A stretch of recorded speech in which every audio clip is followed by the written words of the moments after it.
Hello all, my name is Maddie Cleveland, and I'm so honored to be welcoming you to the Hope Conference 2021 in Spokane, Washington, thanks to the Northwest Parkinson's Foundation Center. We're all very excited to have you join us as we share, enlighten, and encourage you in your journey with Parkinson's. Now, I know for a fact that not all of you are Parkies. That's a nickname given to people with Parkinson's, a label of endearment. Some of you are caretakers. Some of you are children to a parent with Parkinson's. Some of you are married to a Parkie or have a relative dealing with this disorder. Some of you are new to the world of Parkinson's, and other ones are experts. Whatever the reason you are here today, I'm delighted and thrilled to start you off with, I pray, words of wisdom, stories of inspiration, and a pep talk. I hope to give you three what I deeply believe are essential elements for facing this thing called Parkinson's. Before I start my personal story, I'd like to be sure that you understand one thing about me. I have a pet peeve about calling Parkinson's a disease. A disease, according to Roget's thesaurus, means illness, sickness, ailment, someone that can get an infection, a bug, someone that can catch a cold. Can't catch Parkinson's. It's not an infection with tons of germs flying around waiting to land on innocent victims like COVID. No, Parkinson's is a disorder, a condition with a set of symptoms that cause havoc in a person's life. I'd like to give you just a little bit of history about Parkinson's, and I mean a little bit. Then I'm going to talk about those symptoms that cause havoc in a person's life. James Parkinson, who was an apothecary, a pharmacist in 1817, is best known for his work on an essay about shaky palsy. James was the first to describe patients dealing with shaky hands, shuffling type walk as a form of paralysis, a condition that would later be named Parkinson's disease in honor of James Parkinson. That's my history lesson. Now the effects of Parkinson's. This is going to be Maddie's condensed version of Parkinson's 101. Parkinson's is caused by the brain not being able to produce enough dopamine. And dopamine is this incredible, wonderful chemical that works hand in hand with our nervous system and acts as a messenger between the body and the brain. For example, first thing in the morning, you tell your brain you need a cup of coffee.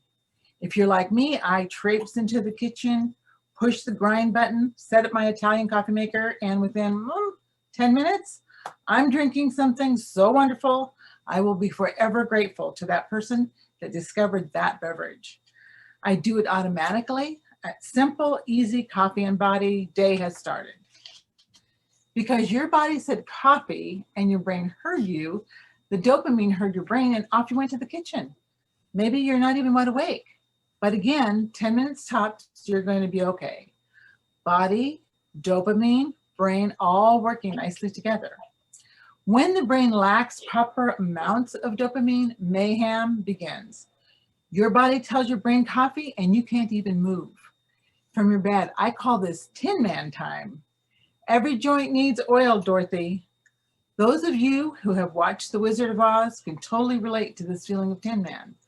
Or you wake up and you feel like you're standing in the La Brea tar pits. I call this Tar Baby Day, and you tug and you pull, you're stuck. Your body pulling one way when you specifically told it to go another way. This brings me to the effects of Parkinson's. It's called the classic triad.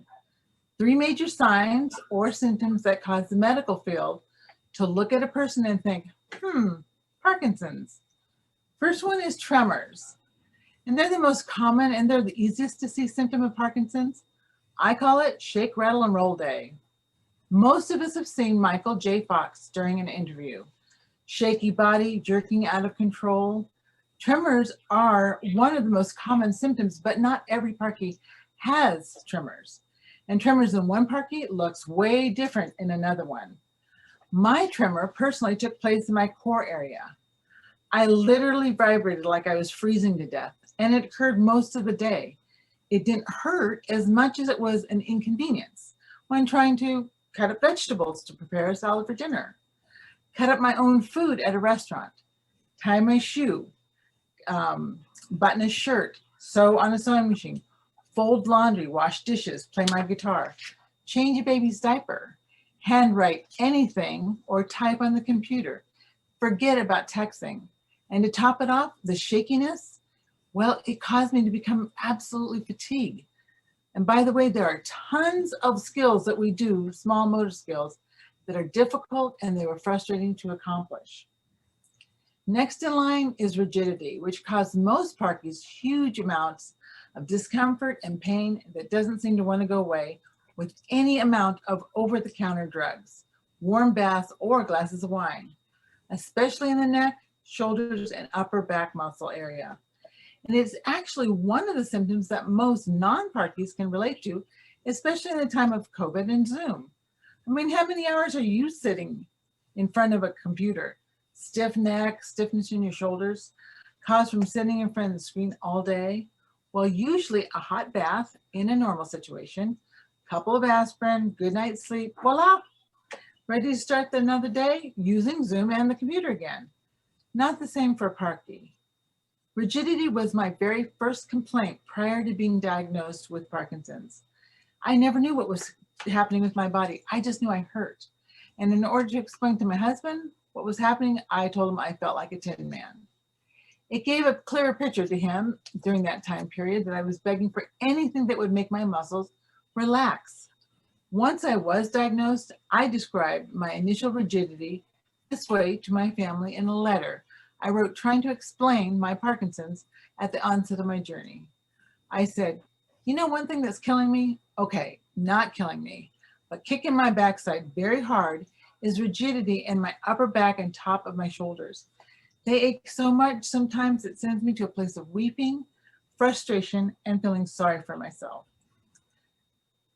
The last part of the triad of symptoms for Parkinson's is slow movement, big Parky word here, bradykinesia. This part of the triad is also easy to see, but the most dangerous because falling occurs, which causes broken bones or hitting of the head. When you see a person with this symptom, they're usually shuffling when they walk. They shuffle because their muscles are rigid and stiff, and though it takes a long time to get there, once it happens, falling occurs. And this is what was happening to me. I would make short steps with my right leg, not giving myself enough bracing under my body, and I would suddenly tumble over. On air, it appeared because I would look behind me expecting to see a big rock or even a small rock, but nothing was there. I actually started to blame it on being a bobblehead until it became apparent that I had a larger problem. I was on a glorious vacation retirement trip with my husband and his two brothers and their wives. The six of us had just spent a couple of hours snorkeling in the beaches of Hawaii, and now we were looking forward to some food and visiting coffee plantations. When walking back to the car, I suddenly fell. I tumbled very hard. I was blessed not to hit my head or break a bone, but I did scare the bejeebies out of my husband, and my two sister-in-laws started crying because the falling did produce a lot of bug. That fall made me realize that this, whatever was taking place in my body, was something serious. So began my journey with being a tin man, a tar baby, or a sloth. You'll hear about that one later. My world did change quite a bit starting on March 14th, 2017, when I was given the diagnosis of Parkinson's. By the way, I just found out recently I'm considered a baby Parkie. Up to 5 years, you transition into a Parkie. Like most Parkies, and believe me, I have done the footwork and the interviews, every Parkinson's patient contends with a classic triad for at least 4 years prior to being diagnosed. And a Parkie is actually somewhat relieved to have a diagnosis to find out that they're not a hypochondriac or just plain wackadoodle. I myself dealt with the symptoms of Parkinson's for that long before a doctor concluded that Parkinson's was the right diagnosis for all the problems I was dealing with physically. Personally, I had no clue what was happening to my body. I told myself I'm overweight, I'm out of shape, and here's a hard one to verbalize, getting older. Too much caffeine, not enough vitamin D, need more exercise. Lots of trying to play doctor. During my I have no idea what's happening to my body, I was teaching 8th grade social studies at a local middle school. I loved teaching and I loved my students. Their energy was contagious and their curiosity never ending. I loved my job. My days were long but fulfilled, and I was going to retire at the end of the year, and I decided I wanted to be the best teacher I could be in my last year, giving it my all. But I was having these, what later my doc and I would call episodes, where I would become very lightheaded and almost pass out. There was no MO to the so-called episodes, which made things very frustrating because I didn't know how to stop them. Towards the middle of the school year, these episodes were becoming more common and it was starting to scare me. I was especially frightened to drive and I was falling. I just felt like such a klutz, but it hurt to fall and I was doing it quite often. So my quest began. What on earth is going on with my body? Let me interject something about me medically. I'm also the winner of a generational condition called hyperparathyroidism. Your parathyroid is not your thyroid. It is of vital importance in making calcium in your body and keeping things balanced. My dad had hyperparathyroidism and he passed it on to 4 of his daughters, all 4 of his daughters. And I in turn passed it on to my middle son. Sorry, bud. So what on earth does hyperparathyroidism have to do with PD? A shortcut way of saying Parkinson's disorder? Well, check this out. If your parathyroid is working overtime, you have too much calcium in your bloodstream, you will experience difficult thinking, feel like a bobblehead, constipation, fatigue, muscle weakness, confusion, loss of appetite, headaches, depression, and nausea, and maybe make kidney stones. And what if your parathyroid is not functioning correctly and you have unbalanced calcium? These are some of the things that will happen. Pain in your legs and arms when walking, causing a person to shuffle or walk stiffly, muscle aches, cramps, especially at night, dizziness for no apparent reason, numbness and tingling in your arms and legs and feet, extreme fatigue where you just drop off in the middle of a conversation, lightheadedness, insomnia, brain fog, lack of focus and confusion, depression and anxiety, and anger that just happens. Well, these symptoms I've listed are because of lack of too much calcium in your blood. And these symptoms can be taken care of with either adding calcium or daily medication or removing an overactive parathyroid. A lot of these symptoms look like Parkinson's, all easily discovered by a blood test. So keep this information kind of available in your head while I tell you about my adventures towards becoming a Parkie. If you spend enough time with me, you'll learn that my husband of 44 years, Ron, and I have a goal, hiking in every national park in the USA. Ron and I can claim that we indeed have hiked, Ron 28 out of the 62 national parks, and myself 26, with our new list ready to go when COVID is over. I love the places we've seen, and America is so unbelievably beautiful. It was during a 45-day road trip to visit family, friends, and national parks along the way when I started to really pay attention to the signs that something was wrong, very wrong with my body physically. I was using a walking stick for hiking, and we were hiking up to 5-7 miles a day, sometimes on the trails that were only a foot wide with a steep cliff up and on the left and a steep cliff down on the right, with folks coming right at you. I will say this, people on the hiking trails are very kind to white-haired old ladies and very polite. I was sure this intense hiking was causing all the aches and pains in my body. When we would return to our tent or our hotel room, I would send out postcards to my 3 children and then 4, my then 4 at that time, grandsons, and now we have 5 and a new one coming in August. I always stocked up on postcards because they love getting pictures of our travels and I love sending them. The problem was, as I mentioned in the introduction of the classic triad, I had a tremor, and that tremor shook my core, which shook my writing hand, which made my life miserable.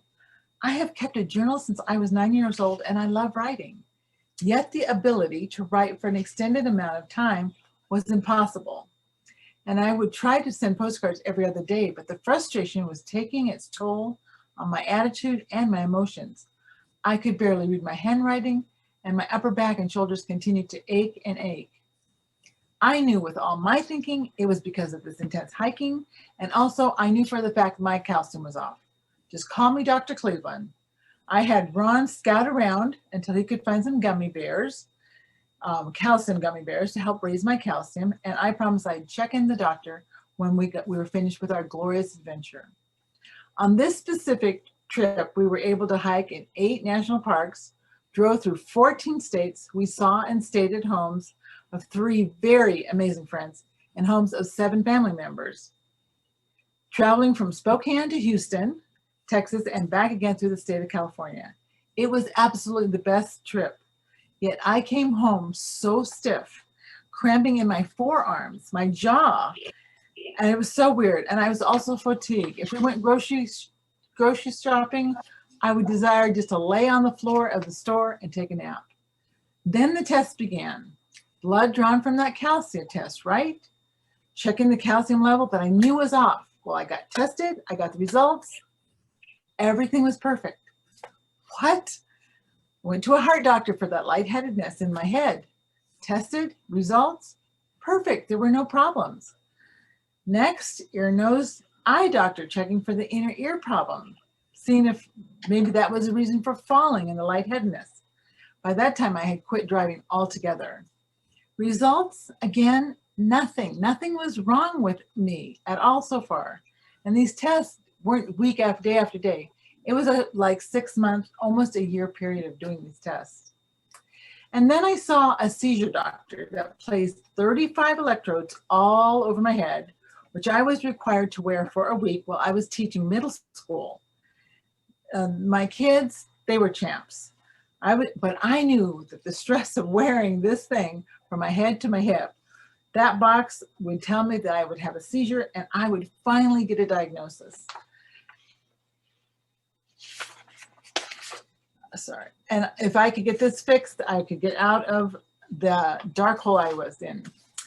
I'm a blessed woman, and a cheerleader friend of mine crocheted enough hats to keep me from looking like a robot or scaring anybody with these electrodes all over my head. My students were more concerned that I had maybe a brain tumor. Turns out, shocker, no problem at all. And then I saw a nerve doctor because maybe my thoracic nerve, which comes down around your shoulder, back from your elbow, out to your fingers, maybe that nerve was pinched off. Did you even know you had a thoracic nerve and what it did?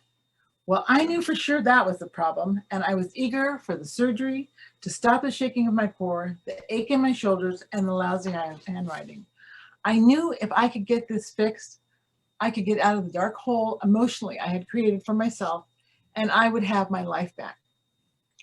Just before having my arms and my elbows and my neck tested with an electric current, I asked the doctor if he was going to be able to tell me why my core area shook. He was kind and patient and just asked me to wait for the results, which he'd be able to give to me before we left for the office. And as you know, my nerves were just fine. I recall 2 things at that moment. I told myself I was done with the quest. Whatever was wrong with me, it would pass. It was my imagination. I was not going to see another doctor. I was done. And 2, I remember the nerve doctor rolling his chair back just a few feet from me before announcing the good news that my nerves were all fine, working perfectly, and that I did need to see his colleague, who was a neurologist. I knew it. This doctor thought I was crazy and he was sending me to a head shrink. He then said, "Maudie, I think you have Parkinson's." And that's when I became relieved, totally confused, yet relieved. My body, which was in pretty good shape back then, at 62 years old, had been giving me a struggle for over 4 years. I was exhausted and mentally I was on the ledge. And this is when Ron and I had made the Hawaiian trip of a lifetime, and I fell hard. This is when I knew I had a serious problem. When we got back from Hawaii, a new quest began. And that was finding the perfect balance of meds and movement exercises for me in order to have a quality of life. What I learned was that my body Had been yelling Parky for a lot of years. And I learned that there's no blood test for identifying Parkinson's. It's test the snot out of your body and everything else is negative, you probably have Parkinson's. For instance, you'd have an MRI for your brain to check for a stroke, a brain tumor, or an aneurysm. You have a nerve conductive test. You have an MRI for your hip to check why you walk awkwardly. Calcium counts, blood tests all over.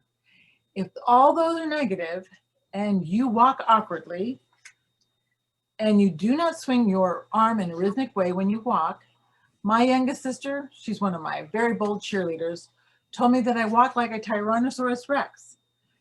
She was so embarrassed when she said it, but you know what? I laughed because it's true. I did walk like that. And if you tumble a lot on air, it appears, if you have a tremor and rigidity, and oh my land, to that hurt, and you respond well to a dose of Parkinson's meds, you get to join an amazing group of people who are tagged Parkies. It took a while for me to accept that I do indeed have Parkinson's. I would wake up every morning for at least the first 6 months thinking, today, all that yuck in my body's going through will be gone and I can get back to normal. But then reality hit me over and over again. So I'm learning to accept my diagnosis and adjusting to a normal, a newish normal.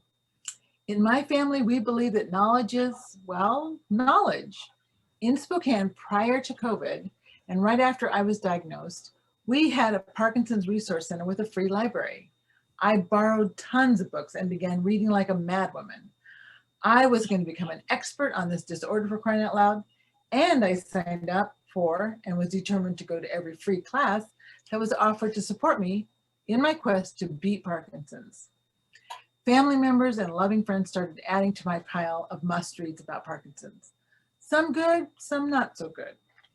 One day, about 6 months into the self-made driven program, I realized I needed to stop this madness when, now follow me on this one, the book I started reading was named Parkinson's Disease 300 Tips for Making Life Easier.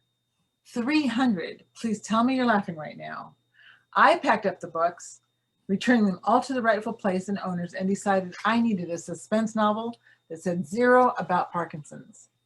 I also limited the classes I took. I was burning out my poor husband from driving us daily from the base in Mount Spokane to places 45 to 60 minutes away from home. And I still don't drive by choice. Well, since I was a baby Parky, I was gifted a copy of Hal Newsom's book, serendipitously titled Hope. It's comprehensive, it's encouraging book that I, in turn, gifted to my 3 sisters, 3 brothers, my mom, and my 3 children. They are my very best cheerleaders. And then I asked them to pass the book forward to other loved ones. This way, all the people that surrounded me could be my cheerleaders, and they would have at least a base of understanding of what I was going through. And I took Hal's suggestion and wrote letters to my family and friends, advising them of my needs, and just because I had Parkinson's did not mean that I had a death sentence on my head. I wrote about my meds and rigidity. This is what I said. Besides this medication I'm taking called Maripex dopamine, which means that Maripex pretends to be dopamine, I'm using a heating pad for my rigidity. The combination of that heating pad and the meds seems to be taking off the edge of the pain. About my tremor, I wrote these words. Hear me clearly on this one, family. I can do all things that need to be done to run a household. I promise I can. I can still do laundry, rats and dishes, rats again. I just do everything slowly and in small chunks of time. For example, when I wash the dishes, it might take me 2 to 3 attempts to get the job done, mattering on how I feel. And if I need help or I can't accomplish something that I'm trying to do, I take a huge breath of air and I ask for help. That's been one of the hardest things for me to learn, but everyone has responded so graciously that when I've asked for help. Recently, I tried for over an hour to replace a needle in my sewing machine to no avail. An hour, folks. My sweet husband came up with an easy fix for me for that small problem that had become an ordeal. 3 broken needles and a meltdown, major meltdown on my part. My brilliant husband suggested that I sew not at the end of the day when I'm tired and the body is not hearing from the brain and the whole dopamine mayhem is bigger than life, but try sewing after breakfast when I seem to have energy. And guess what? It worked. What am I doing about falling over? Well, I went through an intense program called Big and Loud, which has given me tools to find my balance. And I have a cool cane that Ron found at the thrift store, pink paisley.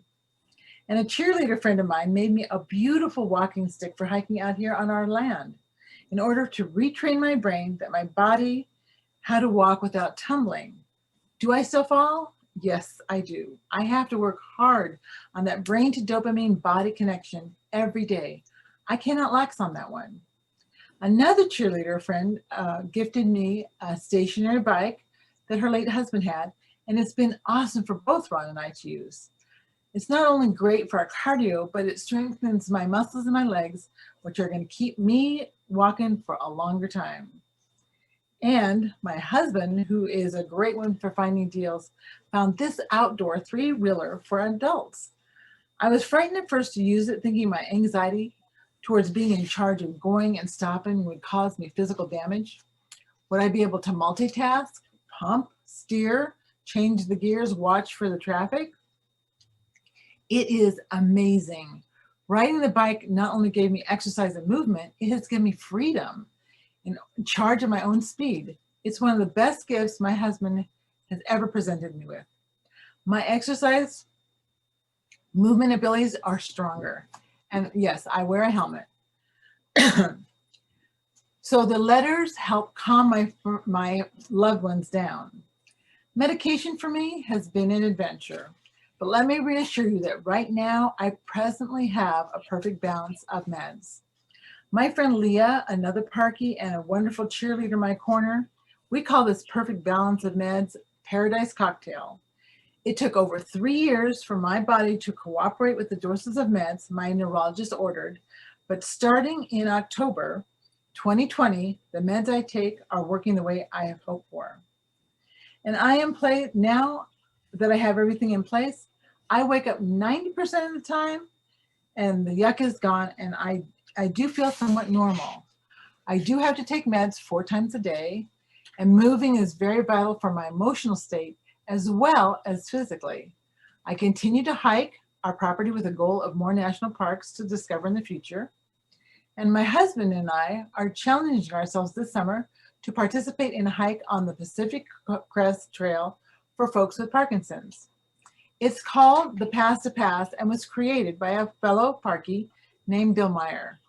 Spokane Bill established the Pass to Pass in 2016 for those of us who like to hike, but because of our new physical status, are afraid to even think about a 6-day hike, 5 miles a day, with llamas helping carry some of our equipment. I am a bit nervous about participating myself when I think about it, yet I will be hiking with other Parkies and support hikers that are sensitive and trained to know our needs. I also continue my commitment to a program called Dance for Parkinson's, which takes place every Saturday from 11 to 12:15 during the school year on the Gonzaga campus. Presently, we're using Zoom, hoping in the future we can return to the dance studio.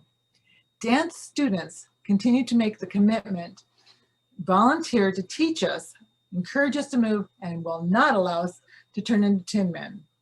Let me ask you this: where else could you hang around sweet, enthusiastic, young college-age students that desire to help you do your best? Add to this an entire week in February of Loving Your Body celebrations, with all the proceeds going towards Dance for Parkinson's. In listening to my story, I pray that you know I'm human. I have struggled with this disorder, which has taken a lot of my thinking, focus, and most of all, my energy.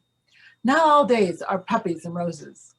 There are the 3 F words which Parkies hate: falling, freezing, fatigue. I have felt sorry for myself, and I've been tired of my Parkinson's. I felt as if my body was betraying me, and in turn, I was betraying it. I felt like I was being punished for all the bad that I've done to others, and especially all the bad I did to my body. That's such lousy thinking. I have these moments where my strength just completely dissipates and I cannot seem to lift myself out of the mire. Normally, I give myself 5 minutes of free whining and then I move onward with the task that I need to accomplish. A positive attitude with a smile on my face, that's my norm. But there have been tipping points in this journey to find a new normal, where I could not get my smile back on. I could not truly grasp that God had this under control. I think at those times, the 5 minute moments, they all gathered together, they were poured over my head and started to squeeze me so hard that I wasn't even able to breathe, think, or pray. I want to come clean with you guys that you understand that even though I have a strong faith in God, cheerleaders that push me not to give up, a Poindexter type doctor who's driven to help me feel as normal as possible, this adventure is friggin' hard. There are days I don't want to be moving slowly. I don't want to walk like I'm drunk. I don't want my upper arms to cramp up. I want to knit like a normal person. I don't want my muscles to exhaust me so much that fatigue wins in the end.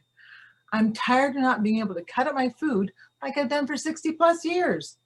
I'm really over the fact that I cannot smell, so in turn, most food is dull. I'm tired of washing dishes to discover I didn't scrub hard enough, though I swear I gave it my all. I'm also over everything feeling heavier than it actually is just because the dopamine in my body is running out faster than my body needs it to. I'm tired of folding laundry and freezing, and I'm really, really over people finishing my thoughts because I'm processing and my mouth muscles are also involved in this battle, and I want to scream, just give me a second. If you just give me a second, I will find my words and my thoughts with clarity. If you just give me a second, I'm weary of feeling like a burden, and I feel like I'm treated like I'm fragile. I'm really tired of working out and waking up and feeling like I've never done anything in a routine of exercise. And I'm tired of everything taking 4 times as long, and I still have stacks of stuff to do. So how have I crawled out of this dark hole that I've dug for myself? Well, I have these cheerleaders in my life, and they're people I can call on and I can yell for help. I honestly believe before meds, before physical therapy, before going sideways, find a friend, someone you can trust that will pick you up when you're down, encourage you, be your cheerleader. The most wonderful part of this new adventure of Parkinson's began when I started meeting so many people. People who would have never been in my life if I hadn't run out of dopamine. I'm a fortunate woman, and I have several gals in my life who cheer me on in this adventure. These women are a gift to me because they know me the best. Let me introduce you to cheerleader Marion. I've never met this new friend face to face, yet our friendship is a treasure to my heart. Marion lives in Westover, Vermont, a whisper of a town where there are no services for parkies. In search of a support group, Marion came upon our Women Affected by Parkinson's group based here in Spokane, Washington. Presently, we're only meeting through Zoom, which is a great advantage for Marion and myself. We can connect anytime. I don't have to get on a plane to have a visit. Marion and I spend hours just chatting about everything not to do with Parkinson's, especially knitting.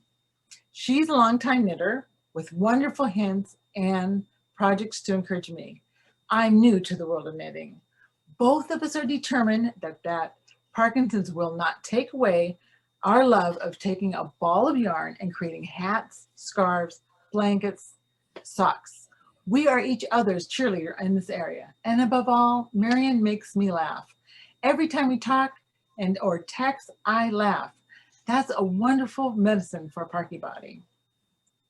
On the other side of the pendulum is my lifelong friend, Jill. She's known me for over 30 years. We've raised our children together. We've attended church together. We've cried at funerals of each other's parents. And now we're celebrating each grandchild we have. Jill is my have fun with cheerleader. She will not allow me to grow old, and she never ever allows me to feel sorry for myself. And because of her love for God and me and the fact that she was a cheerleader in high school, she has the energy to keep me above the huge waves that knock me over once in a while. She will pull out all her great hysterical abilities and invite me to the party, not taking no for an answer. This tenacious woman is someone I need pushing me to succeed in my new journey. And I love her more because of it. Michaela is my newest and youngest cheerleader in the battle with Parkinson's. She's 21 years old and she's serving as an intern for Sarah Winter, our social services manager for the Northwest Parkinson's Foundation. My relationship with Michaela has been established over Zoom. Again, our relationship totally virtual. Michaela in Missouri, me at the base of Mount Spokane. Once again, the miles cut short with the use of a computer.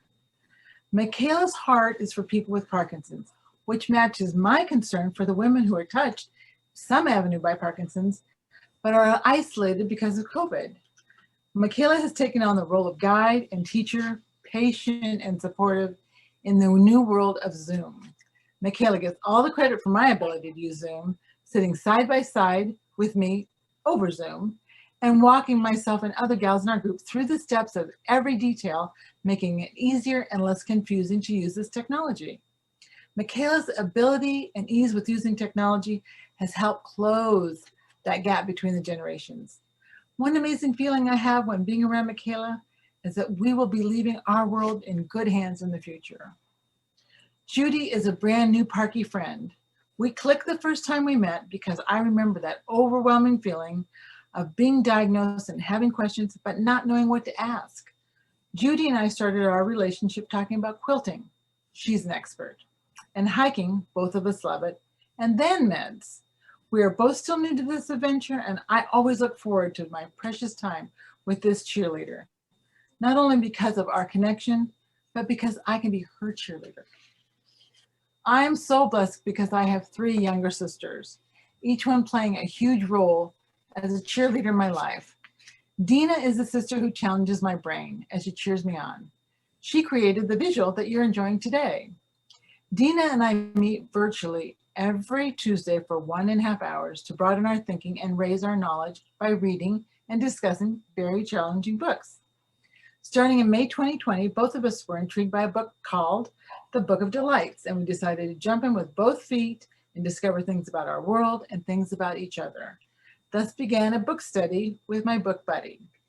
Our second book, which was mentioned in the Book of Delights, is called pretty interesting 300 Arguments. Now that 300 tips, I never even opened that book up. But we have spent since November 2020 discussing and reading this book called 300 Arguments. And we already have an upbeat book sitting in the sidelines called Big Friendships, How to Stay Close to Each Other, a book about long distance best of friends. My sister Dina lives in Southern California. I already mentioned that Marion lives in Vermont and Michaela lives in Missouri. Somehow through Zoom, Duo, and FaceTime, we have deepened our friendships. Each time Dina and I meet, even when I have physically tough days, I lead with my brain, but I end up our session with my heart. I listen, I ask, I'm never disappointed in what I walk away from, especially the fact that I have a sister that is not only my cheerleader, she's my friend, and I can hardly wait to give her a hug. Yanni is the closest to me in age, and she is my bestest cheerleader. She knows me well, both my heart and my head. Prior to getting my meds balanced, she guided me out of a very dark, long tunnel. After lots of long distance conversation, this sister lives in Lone Star, Texas. We discovered that I had never grieved or cried over the loss of my working body. And every day stepping that grief down makes for a very long, dark tunnel to travel through, with a light at the end of the tunnel being a train coming my way. After several good cries and a good listening ear, my bestest cheerleader told me this very directly. Madi, you know what? It's okay if you have 5 minutes of winding time. In fact, I think it's okay for you to have 10 minutes. But then I expect you to gather your wits about you, come back off that ledge. I'm hanging on till you do, and get yourself refocused. You have things to do. Ice cream to eat. This is from Scoopers in Long Beach, Washington. It's a family tradition, and yes, that cone is as big as my head. You have more Bloomsdays to walk. Bloomsday is another family tradition, and now our grandsons are taking place.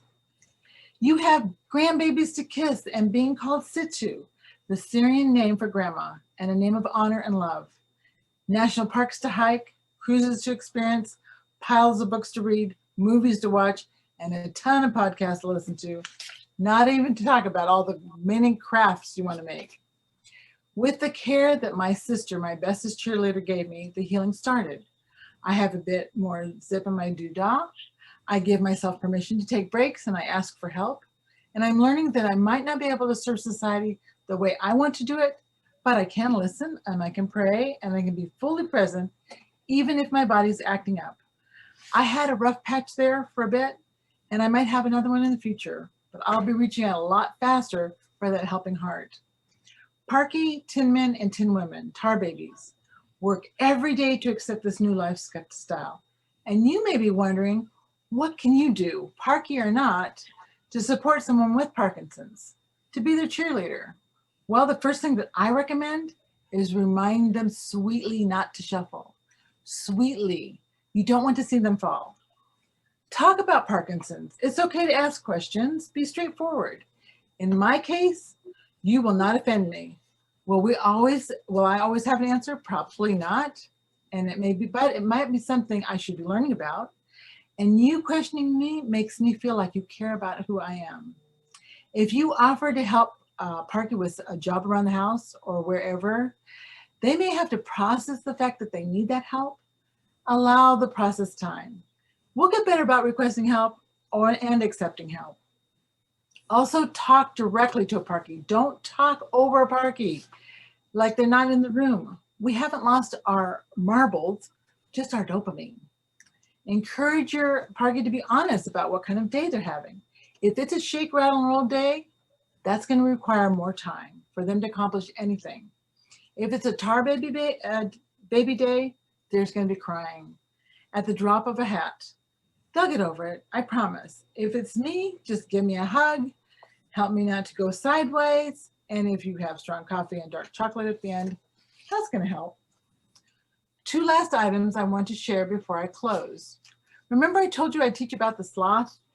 Well, just before being diagnosed, my husband and I met our two sons, their wives, and 4 grandsons in Seattle in order to go to the Seattle Woodland Zoo. It was my first visit to the zoo, and I was so excited about watching my grandsons enjoy the sight.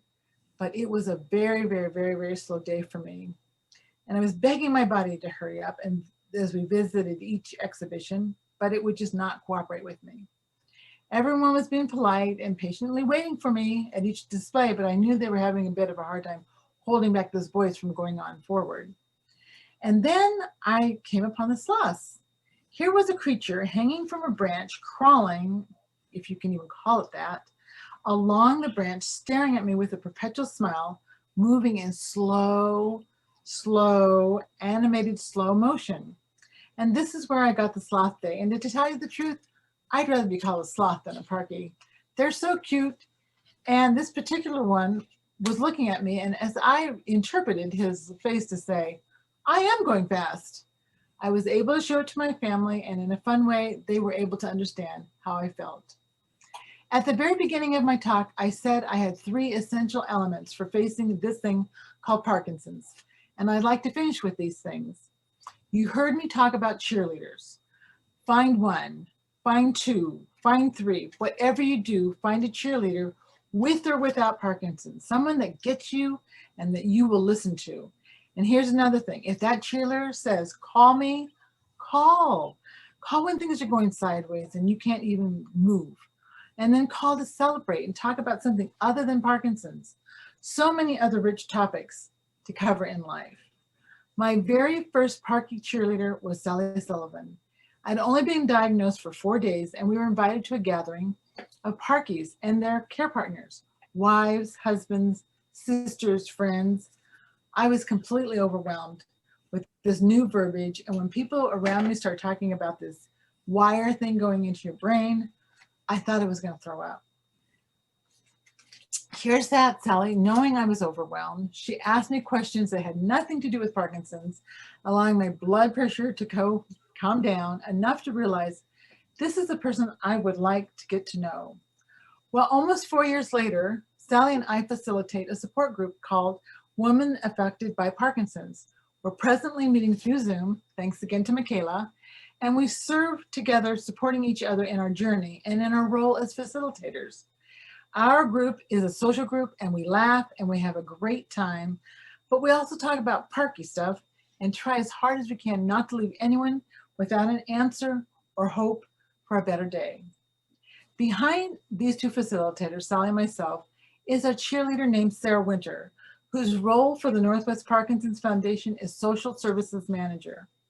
After another long distance friend, Sarah's in Mercer Island, which is clear across the state from Washington from where we are.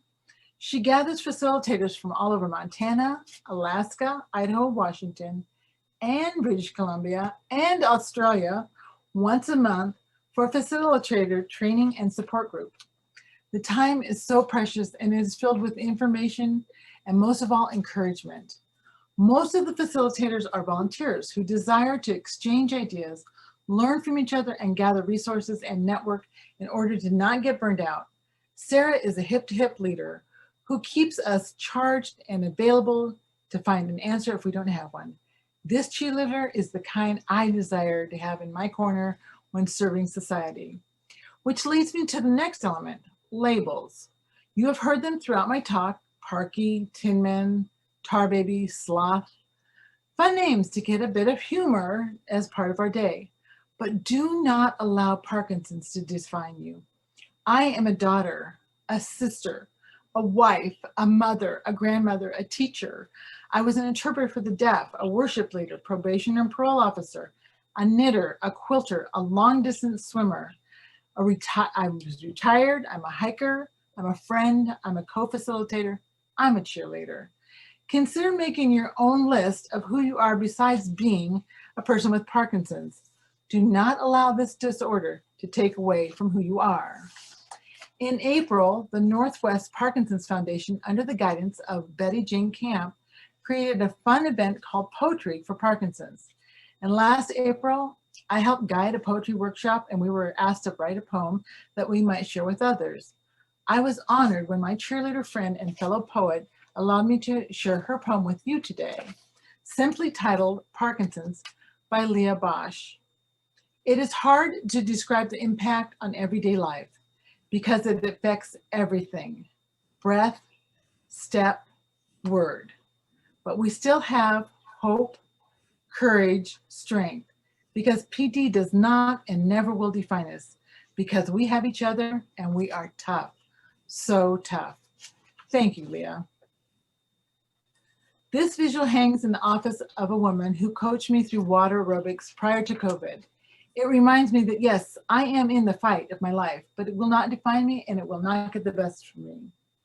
And the last element for me is do something, anything for our world, anything for the people in your bubble. I am going back to playing my guitar. I love doing it. I'm going to give my loved ones a hug. This man is not my care partner. He's my hubby, for better or for worse, and I am getting better. My sister, I can hardly wait to share a cup of coffee with her.